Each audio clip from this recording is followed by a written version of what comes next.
Job chapter 36 and verse 11.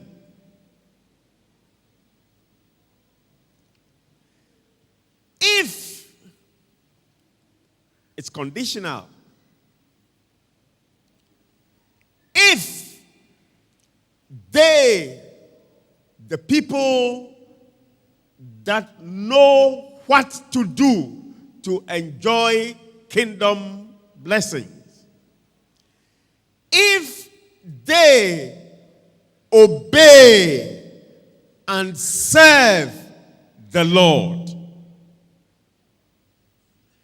if they will only obey and serve the Lord, then they shall spend their days in prosperity and their years in pleasures.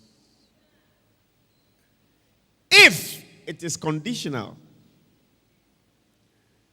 it is not when you do it. No. People have done it and didn't get it. But if only you will obey what? Obey the scriptures that I read, the things you know what to do, become obedient to them. Give, and it shall be given unto you, good measure, shaken down, running together, pressed down. Men shall give unto your bosom, all right?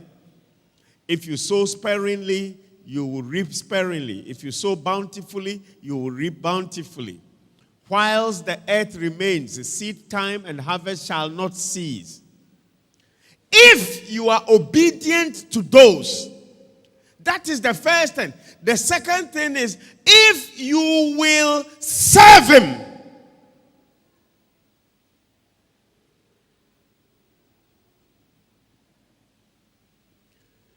your sowing should be expressed as a service unto the Lord. If they obey and serve him, then they shall spend their days in prosperity and their years in pleasures. God wants you prosperous every day. As you move on from your youth to your mature stages, God wants your prosperity to be on the increase. God wants your pleasure level to be on the increase. If you will obey and serve. So when it comes to kingdom blessings, as it pertains to finances, we display obedience when we actually sow our financial seeds. Yes. God says, give and it shall be given, so I've given. So now that I've given, why am I not receiving? Then you look at Job 36 and verse 11. Not only are you expected to give, but you must also serve him.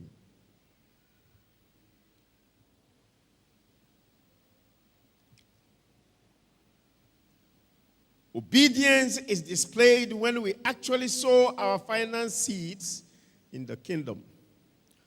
But very few attach kingdom service to their sowing. Very few.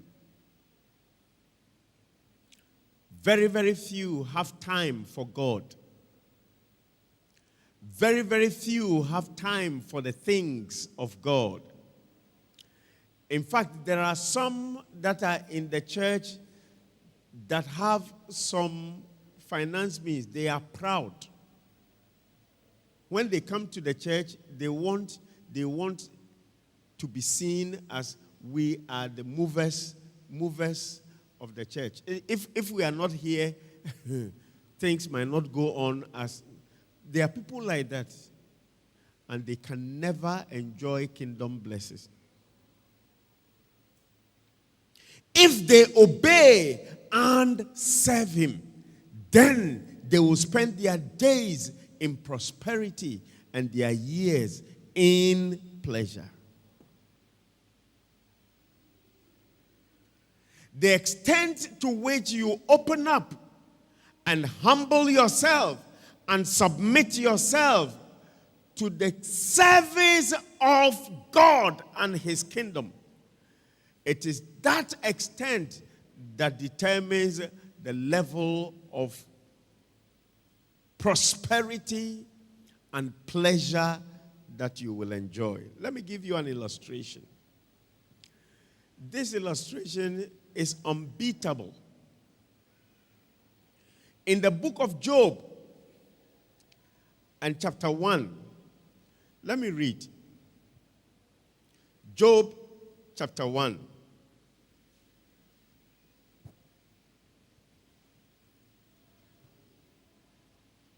From verse 7. Job chapter 1 and from verse 7. And the Lord said to Satan, this is God and Satan. Probably in the minds of some people, the two supreme beings. God on the right, Satan on the left. Human beings dangling in between. If that is how you are seeing it, no problem. We'll come to that later. But the Lord said to Satan, "From where do you come?" So Satan answered the Lord and said, "From going to and fro on the earth, and from walking back and forth on it. Let nobody sitting down here think that you can escape the eye of the... He goes to and fro. He walks every inch of the earth. He sees everything that you are doing. There are so many of you that he has actually knocked on your gate, pushed on your gate, but the gate didn't. So he knows. And God asked, so where are you coming from? He said, I'll be walking around, walking back and forth, to and fro. I know what is going on everywhere because that is the assignment I have given myself. Moving around, looking, observing things. Verse 8, Job chapter 1. Then the Lord said to Satan, have you considered my servant Job? Now for you to know that the devil knows you are around. Have you considered my servant Job, that there is none like him on the earth, a blameless and upright man, one who fears God and shuns evil? Have you considered him? Verse 9. So Satan answered the Lord and said, does Job fear God for nothing? Does Job fear God for nothing? The way Job is serving you, worshiping you, giving of himself and his substance unto you, you think it is for nothing? Is it not because, he continues, you think Job is serving you, giving of his time, doing all of that? He is doing all of that because of some things that you have put in his life. He is serving you because of what you have done for him. That is the devil talking. Job is serving you because of what you have given unto him. If it were not that you had given him those things, Job wouldn't be serving you. That's what the devil is saying. Job is serving you because of the blessing that you have put in his life. But God said, no, you have turned it the other way around. I am blessing Job because he is serving me. The devil said, no. He is serving you because you are blessing him. That's where the challenge is. That's where the difficulty is. That's where the confusion is.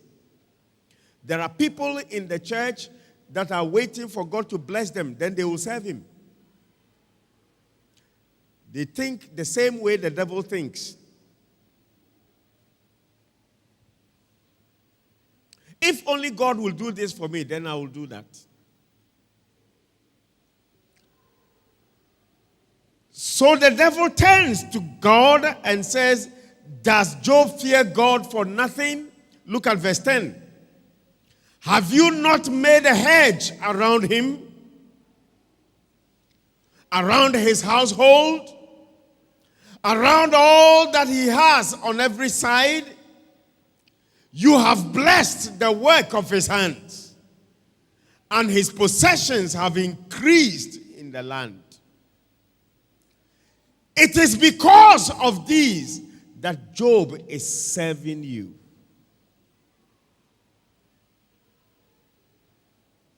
Then we know the story of Job.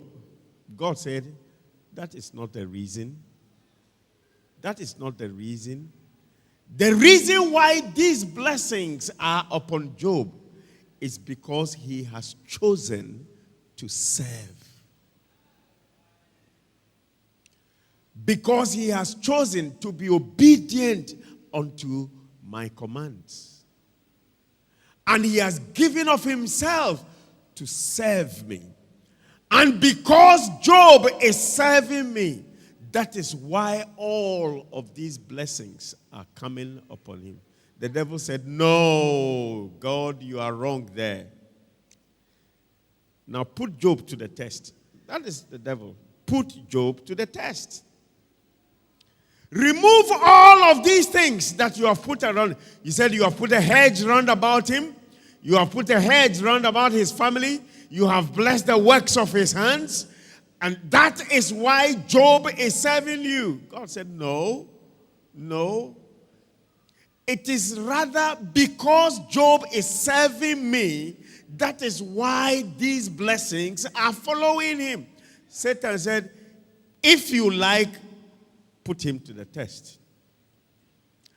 And God said, go ahead, Satan, go ahead. The things that out of his service have come unto him, go ahead, take them away, and let us see whether he will still serve me. And we know the story as it unfolds. Immediately the devil got that go ahead. In one day, all the children of Job went away. All the cattle and the sheep of Job. Because Satan wasn't very sure whether God would change his mind. So within that short time, one event after the other, until Job was reduced to nothing. To the extent that even his life partner, who was supposed to be with him, giving him support and encouragement, came and said, are you a fool? You think God is with you? If you will still choose to go the way of the Lord, I'm finding my way. I have to move on with life.